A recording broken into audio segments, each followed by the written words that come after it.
Good evening, everyone. Let us practice our meditation session.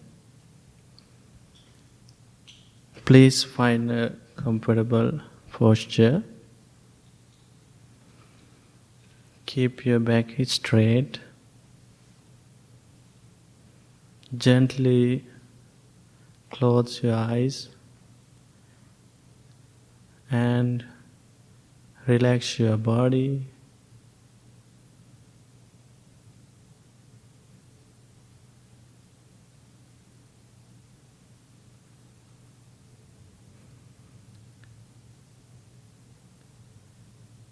Take a few deep, long breaths. Release them.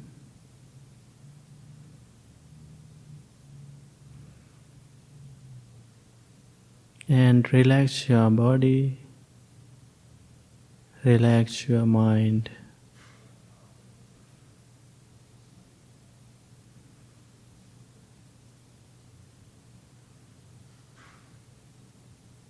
Feel your entire body.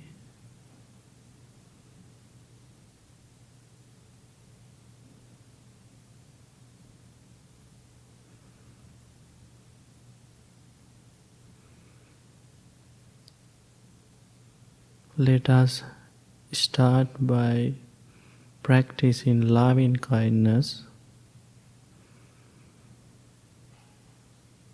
Send thoughts of loving kindness to yourself first.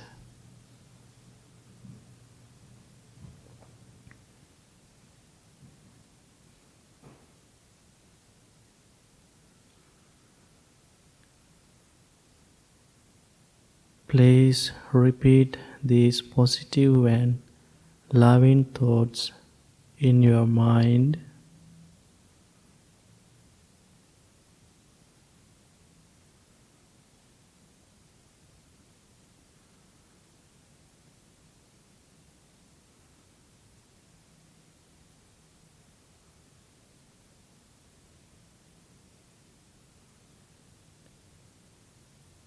May I be well.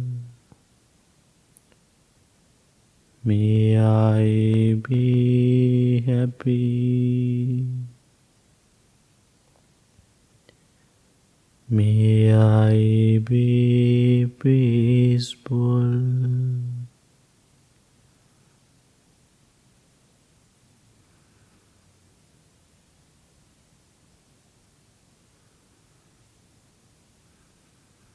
May I be free from anger.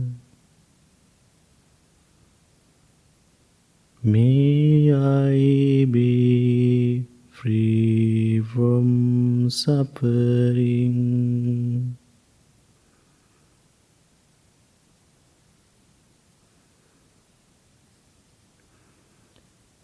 May I be free from jealousy.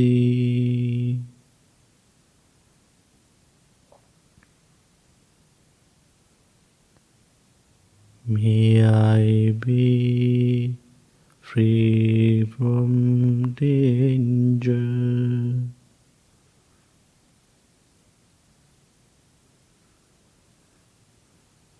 May I be free from illness.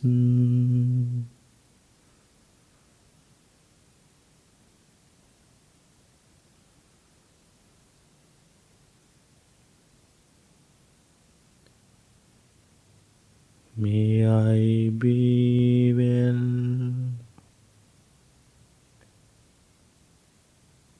May I be happy. May I be peaceful.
Now, as we experience loving kindness,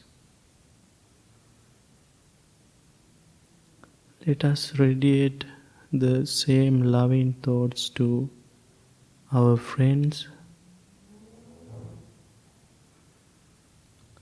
Sing the same thoughts to our teachers. Sing the same thoughts to our mothers. Sing the same thoughts to our father. Sing the same thoughts to our brothers. Sing the same thoughts to our sisters.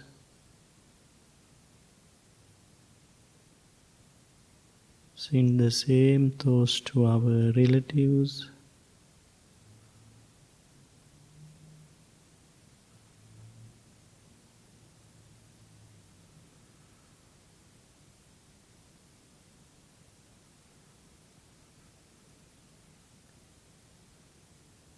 May my mothers be well,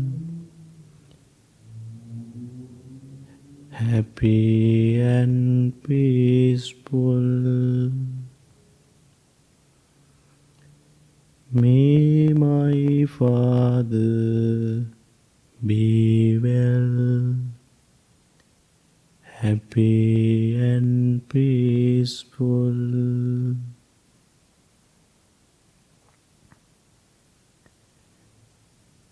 May my teachers be well, happy and peaceful.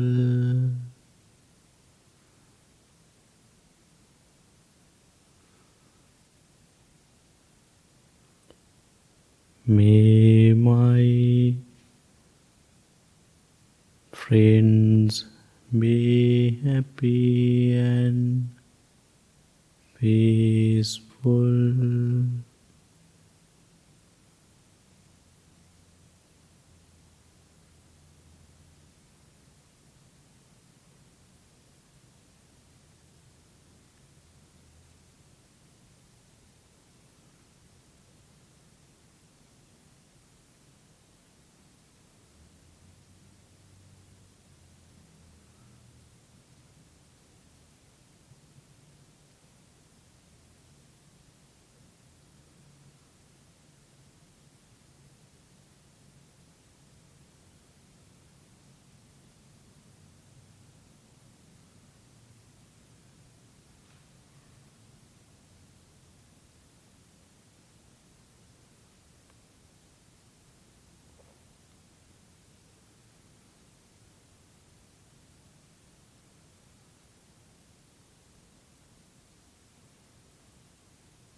Now send your thoughts to the wild world.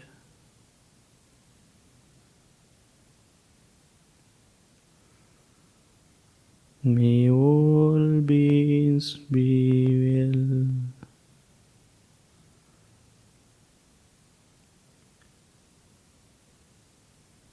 May all beings be happy.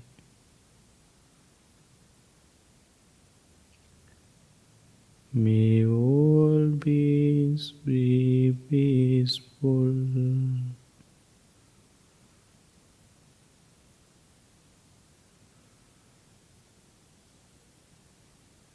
May all beings be free from anger.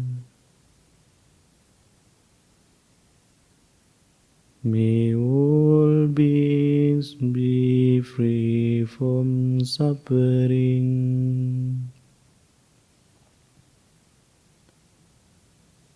May all beings be free from danger.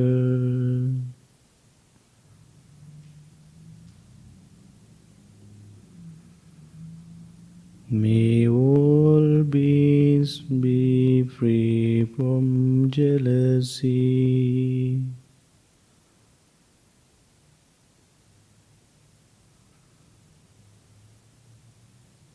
May all beings be free from illness and injury.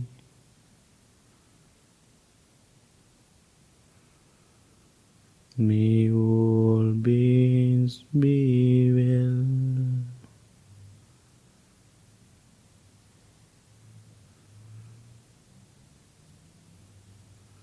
May all beings be well.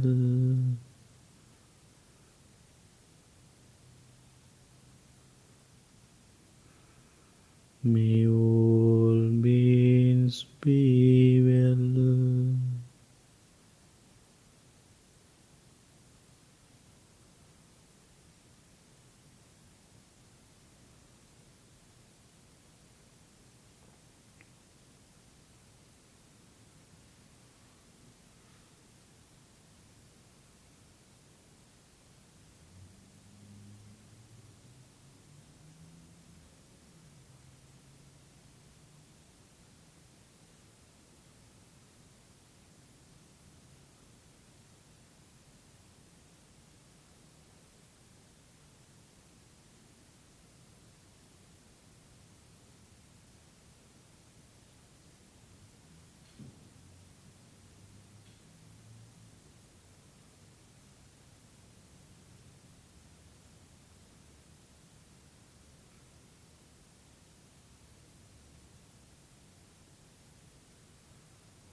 Now slowly turn your attention to your breath.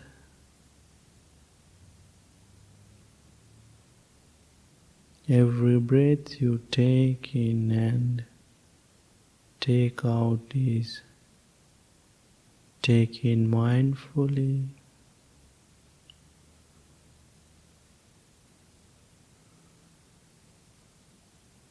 Focus on your natural, ordinary breath.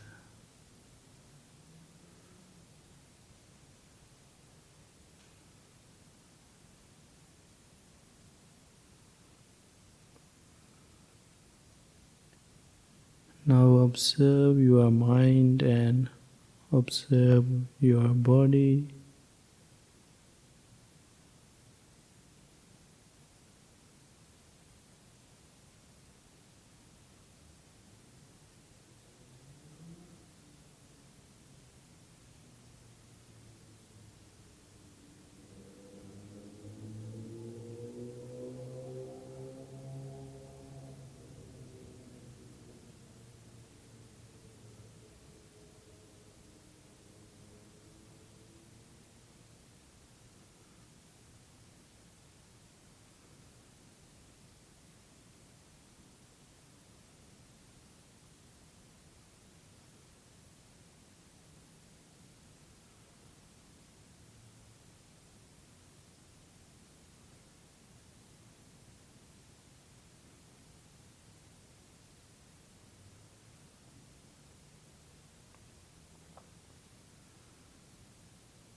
You think mindfully, breathe in, breathe out.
Now observe your mind and observe your body.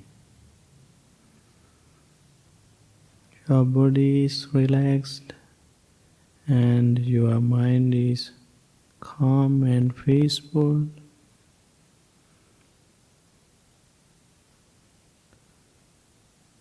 Please bring your palms together in front of your heart. Make a wish for yourself.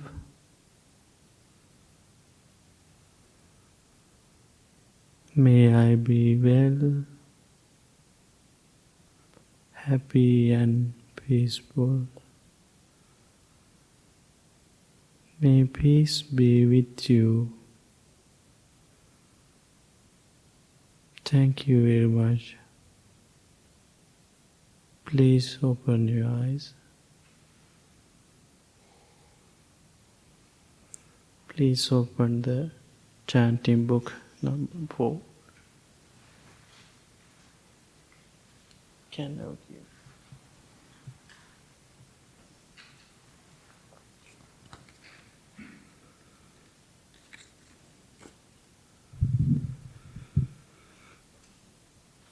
Namo tassa bhagavato arahato samma sambuddhassa. Namo tassa bhagavato arahato samma sambuddhassa. Namo tassa bhagavato arahato samma sambuddhassa.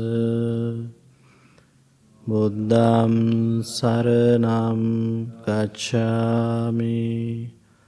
Dhammang saranam gacchami. Sanghang saranang gacchami.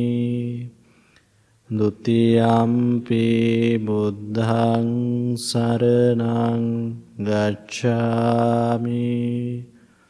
Dutiyampi dhammang saranang gacchami.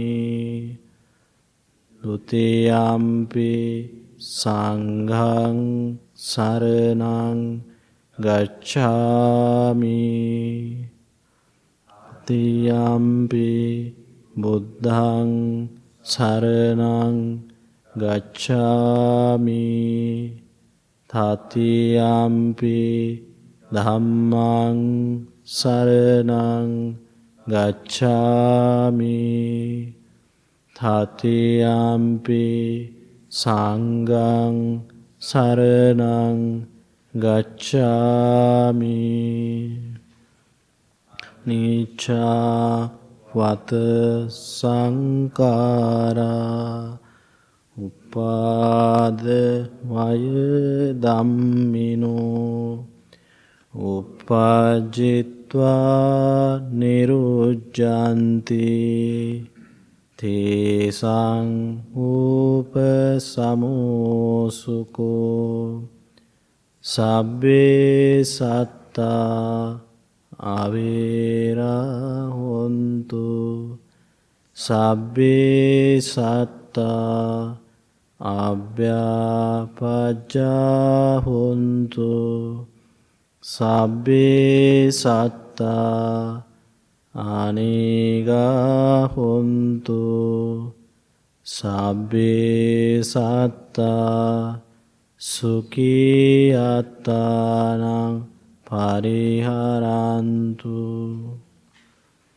Namo pubbangama dhamma manosetta manomaya.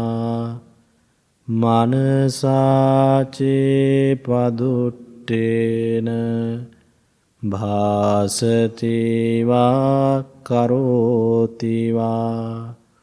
තතෝනං දුක්ඛමං වේති චක්ඛංව වහතෝ පදම් මනෝ පුබ්බංගමා ධම්මා මනෝ සෙට්ටා මනෝමයා මනසාචේ පසන්නේන භාසතිවා කරෝතිවා තතෝනං සුඛමං වේති ඡායාව අනපායිනී.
Thank you very much.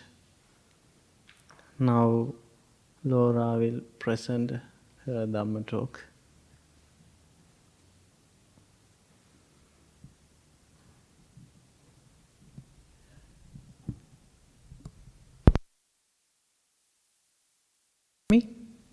Hi, I'm Laura Meier. My nickname is Lou. My friends and family call me Lou, so feel free to call me Lou. So I can't tell you when I started coming to the Blue Lotus Temple for sure, because that time period in my life was a bit hazy, and I'm going to get to that in my story in just a moment. But I can tell you that I took my precepts back in March of 2021, and I've been doing some volunteer work here at the temple, helping Rebecca and Tessa out with some marketing. For work, I'm a real estate agent, and I'm so grateful to be a part of the Sangha, so thank you very much for everybody coming and listening tonight. And speaking of listening, that is the theme of tonight's Dharma talk. I've titled it, Opening the Heart Through Listening. And this theme is particularly important to me because I'm very much still learning how powerful listening is in building relationships, offering, and honestly, I believe that listening saved my son's life. So let me start with that story. I have 3 boys, and they are now 22-year-old twins, and big brother is 23. And I was a single mom starting when my twins were 18 months old. So it was a lot to handle while they were growing up. But I did find a life partner about 10 years ago, so that's good. I do have some help now. But the boys and I were very close as they were growing up, and we were a fun family. I think we still are a fun family. we always did a lot together. We hiked, we went camping, we went to the zoo. One of our favorite things still to this day is going to movies together. We were really close. And as mom of 3 boys, all pretty much the same age, I was the boss.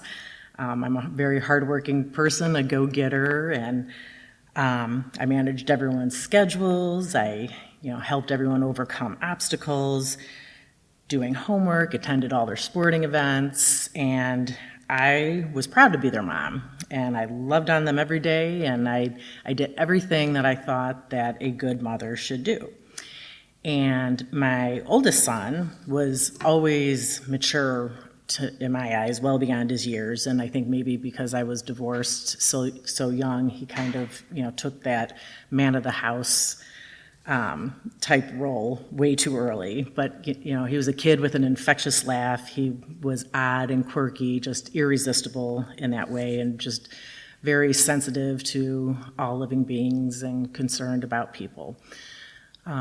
But in later adolescence, things started to change, and you're probably all sitting there saying, well, of course, teenagers, but it was extreme, and it was just a very, very challenging time. Our family, his behaviors were extreme, and as a mother, I was obviously so concerned. I wasn't sure if it was, just teenage angst, if it was drugs, if it was kids at school, if it was mental health. But it was very, very difficult, and it got worse, and it got way worse. And I was trying everything. I was trying to fix what was going on, and so I was implementing consequences for his behavior. So there was groundings, and I tried incentivizing to get him on track. I was looking for a therapist. He was in individual therapy, group therapy. There were hospital stays in all of this. And I was listening to him. I was listening to his suffering. Or, well, I thought I was listening to his needs. But I wasn't listening. I was listening with an agenda. I wanted to fix him, to end my suffering with everything that was going on. And as his mom, I had this need where I felt I had to fix it, I had to try to manage this, and I was trying to control the situation. And, as his mom, it was, tell me your symptom and I'll give you the remedy. And my thought process really at the time was really, if you just listen to me, do what I say, I can solve your problems. Well, that's probably about the time I started coming to the temple, and I brought my sons with me, and my hope was that we could find some guidance and peace coming here. But back at that time when I came to the temple, I obviously knew what meditation was, but I didn't have it as part of my life in any way, shape, or form, and quite frankly, my mindset at that time was that meditation was not a productive use of time, that it was an inefficiency. It was, what, you sit idle? There's so much to be done. You can't just sit there. So, and when I brought my son here, he needed the temple, not me, right? So as I started coming to the temple with my son, I started learning about the daily practice and listening to the monastics. And I think it was then that I really started learning about listening, and listening without judgment. And I think that this is when I first began to realize the importance of listening in my practice, because we can never really know how another person is feeling. We can only imagine. So I really began to understand why it's so important to listen to my son and to others.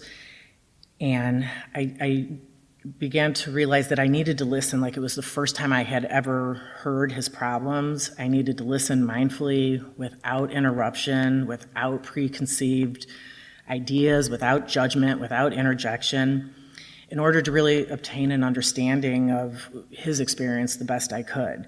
But my inclination was, at the time, and I still struggle with this, is to give advice. When I was listening and he would talk, I would want to give advice and or I would want to reflect back, oh, I've suffered in that way, or I know somebody else who has been in similar circumstances, and, was hoping that that would put him at ease or comfort him. But in my attempt to continually show that I had something to offer up to him, I wasn't listening. I was creating conversation, and in many cases, more conflict, because I wasn't truly listening to him.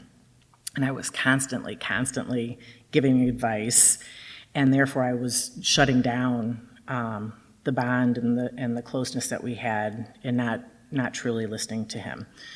So I really then tried to make a shift to show my willingness to learn to listen. So as I've been coming to the temple, I was thinking about some of the key aspects of listening that are emphasized in the Buddhist teachings. So, and I'm just going to read a couple notes here, but right speech. So part of the Noble Eightfold Path, right speech involves speaking truthfully, kindly, and purposefully. It also involves listening attentively and compassionately, avoiding idle chatter and harmful speech. Mindful listening.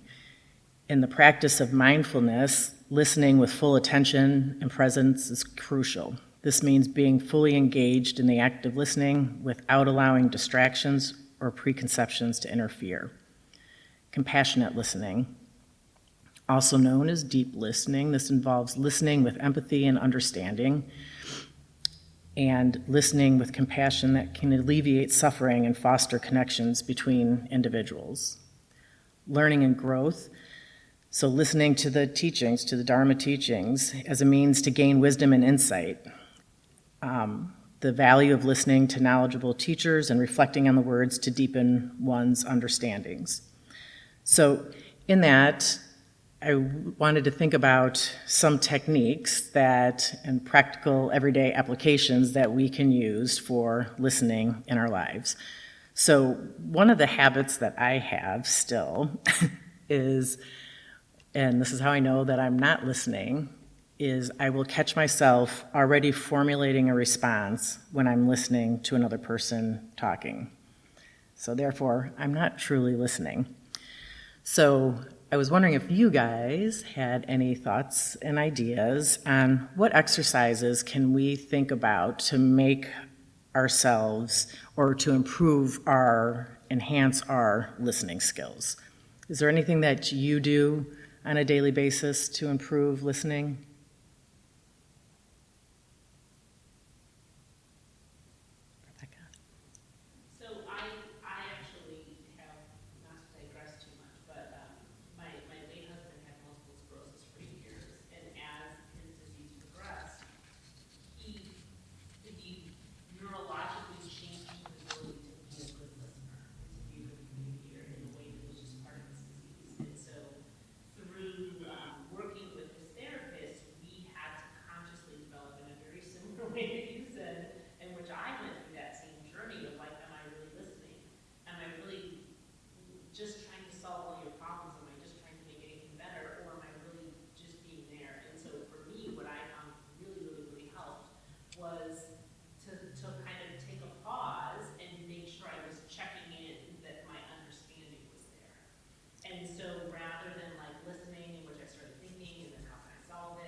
Yep, I had noted here, embrace the silence. That's I think something. I think it's difficult for us. We want to fill that silence. We want to answer or try to respond for someone, but allowing somebody the other person that time to think and to respond, and not trying to fill that space. And I think also that allowing others to find their words can lead them to greater insights and then connection between you and that person for a truly transformative experience. Any other thoughts on how we can be better listeners? Hi. It was suggested to me at times when I'm taking a class, and I talk to a lot of students. I'm also in various groups, so I'm very social. And it was suggested to me at times at certain points during the conversation, while I'm listening, to like repeat it. Like if I'm talking to you, and I'm practicing it. At some point, like when I feel left in the last thing I heard him say, "Oh wait, when I heard you say that you were going to the store tomorrow, and what happened next?"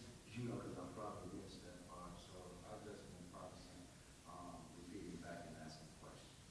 Yeah, I think that's a great one. Feeding them back what they have said, so that enables clarification either for yourself or for them. Again, deeper insights. And you can even then sometimes turn what they've said into a question so that they can further expand on what they actually meant for deeper understanding. That's a great one. What you said about not offering advice unless it's asked for is really, really, really important. And so I think when we're listening, we can hear the other person say, "What do you think about it?" And then we can respond with some, what we think about it, but not offer what we think about it if we're not asked. Yes, absolutely.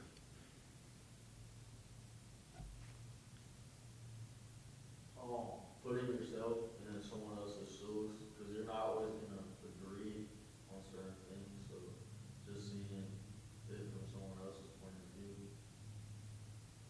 Yep, absolutely. That's a great one. Yep, go ahead. Yeah, I was going to bounce off of what both of you said when you mentioned pausing and being silent.